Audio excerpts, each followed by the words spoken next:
Bacaan liturgi Rabu 23 Oktober 2024, Hari Biasa Pekan Biasa ke-29. Perayaan fakultatif Santo Yohanes dari Capestrano, Imam. Bacaan dari surat Rasul Paulus kepada jemaat di Efesus.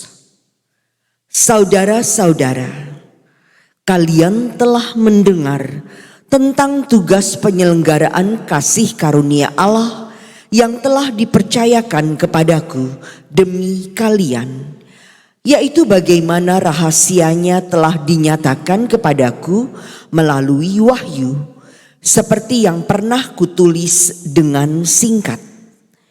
Apabila kalian membacanya, kalian dapat mengetahui pengertianku mengenai rahasia Kristus. Pada zaman angkatan-angkatan dahulu, rahasia itu tidak diberikan kepada umat manusia, tetapi sekarang dinyatakan dalam roh kepada para rasul dan para nabinya yang kudus.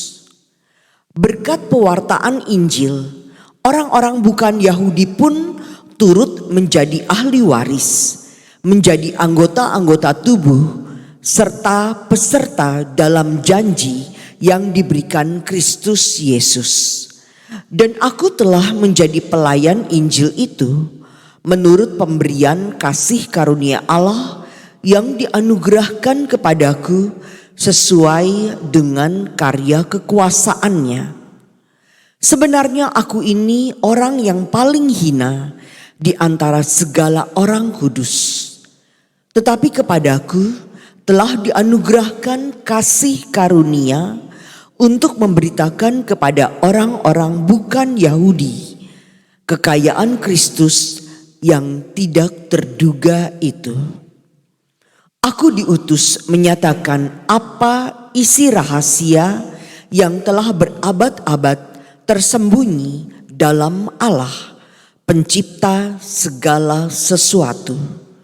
Maksudnya supaya sekarang ini pelbagai ragam hikmat Allah diberitahukan oleh jemaat kepada pemerintah-pemerintah dan penguasa-penguasa di surga, sesuai dengan maksud abadi yang telah dilaksanakan Allah dalam Kristus Yesus Tuhan kita.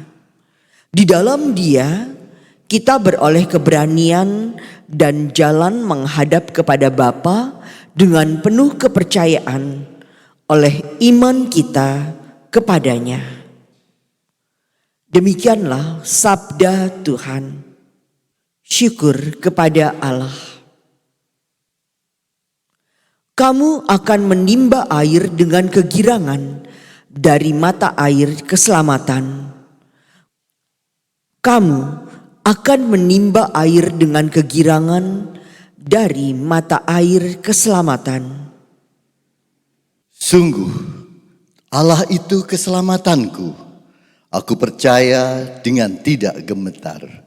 Sebab Tuhan Allah itu kekuatan dan mazmurku. Ia telah menjadi keselamatanku. Maka kamu akan menimba air dengan kegirangan dari mata air keselamatan.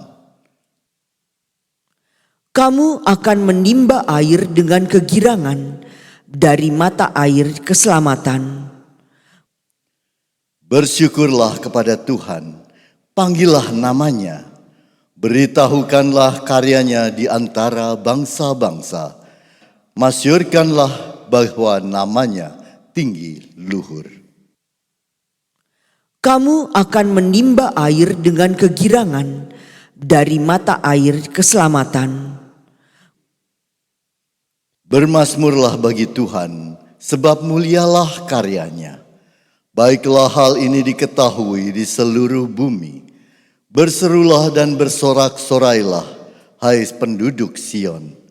Sebab yang Maha Kudus, Allah Israel, agung di tengah-tengahmu. Kamu akan menimba air dengan kegirangan dari mata air keselamatan. Haleluya, haleluya, Haleluya.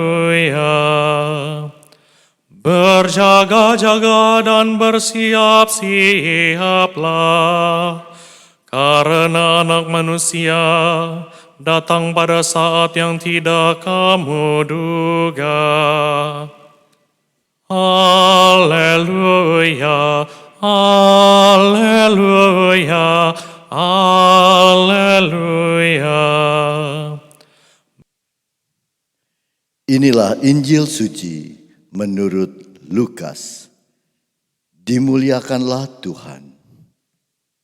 Pada suatu ketika, berkatalah Yesus kepada murid-muridnya, "Camkanlah ini baik-baik. Jika tuan rumah tahu pukul berapa pencuri akan datang, ia tidak akan membiarkan rumahnya dibongkar. Hendaklah kalian juga siap sedia, karena Anak Manusia akan datang pada saat yang tak kalian sangka-sangka." Petrus bertanya, "Tuhan, kami sajakah yang Engkau maksudkan dengan perumpamaan ini, ataukah juga semua orang?"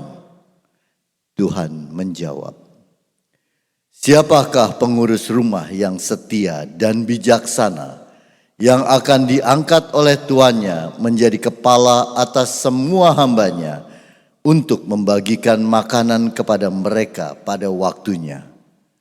Berbahagialah hamba yang didapati tuannya sedang melakukan tugasnya ketika tuan itu datang. Aku berkata kepadamu, sungguh tuan itu akan mengangkat dia menjadi pengawas segala miliknya. Tetapi jika hamba itu jahat dan berkata dalam hatinya, tuanku tidak datang-datang, lalu ia mulai memukuli hamba-hamba lain, pria maupun wanita, dan makan minum serta mabuk, maka tuannya akan datang pada hari yang tidak disangka-sangkanya dan pada saat yang tidak diketahuinya. Dan tuan itu akan membunuh dia serta membuat dia senasib dengan orang-orang yang tidak setia. Hamba yang tahu akan kehendak tuannya, tetapi tidak mengadakan persiapan atau tidak melakukan apa yang dikehendaki tuannya, ia akan menerima banyak pukulan. Tetapi barang siapa tidak tahu akan kehendak tuannya dan melakukan apa yang harus mendatangkan pukulan, ia akan menerima sedikit pukulan. Barang siapa diberi banyak, banyak pula yang dituntut daripadanya. Dan barang siapa dipercaya banyak, lebih banyak lagi yang dituntut daripadanya. Demikianlah sabda Tuhan. Terpujilah Kristus.